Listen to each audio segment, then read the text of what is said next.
بك أجمعين বাবা নবীজির প্রতি দরুদ ও সালাম পেশ করার সাথে সাথে আমি নবীজির সাহাবায়ে কেরাম আসহাবে কেরামের প্রতি সালাম দিয়েছি, উম্মাহাতুল মুমিনিনদের প্রতি সালাম দিয়েছি, আহলে বাইতের প্রতি সালাম দিয়েছি, এরপরে আরো দুইজনকে দিয়েছি।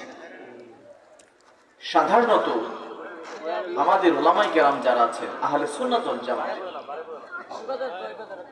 আমার হাবিবকে যখন দরুদ ও সালাম পেশ করে আমি যাদেরকে দিয়েছি উম্মাহাতুল মুমিনিন, আহলে বাইত, আল বংশধর, নবীজির সাহাবী, পরবর্তীতে সালফে সালেহিন, উলামায়ে কেরাম সবাইকে দেয়। কিন্তু দুইজনকে আমি কখনই খুব একটা শুনি না দিতে, অথচ নবীজির সবচেয়ে কাছের দুইজন, একজন হচ্ছে নবীজির মা, আরেকজন হচ্ছে নবীজির আব্বা।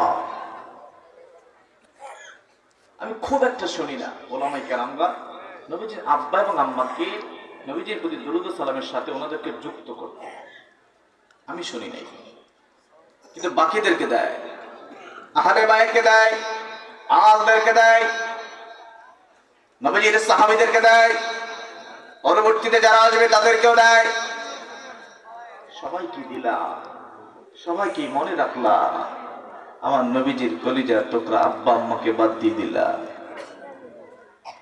আহলে সুন্নাত ওয়াল জামাতের ভাইরা, যেদিন থেকে আপনারা আমার নবীজির আব্বাকে ভুলে গেলেন নবীজির সাথে সালাম দেওয়ার বেলায়, যেদিন থেকে ভুলে গেলেন আমার নবীজির আম্মাকে নবীজির সাথে সালাম দেওয়ার ক্ষেত্রে, সেদিন থেকে আহলে হাদিস সালাফিরা আমার নবীজির আব্বা এবং আম্মাকে জাহান্নামী বলা শুরু করলো। কথা বলেন ঠিক কিনা? খুব বেশি আগে যাওয়ার দরকার নাই, রিসেন্ট, একদম টাটকা, গত 2-3 দিন আগের খবর। আমি নাম বলতে চাই না, এটা আমার অভ্যাসের সাথে যায় না। একজন আলেম কতটুকু পড়েছে আমি জানি না,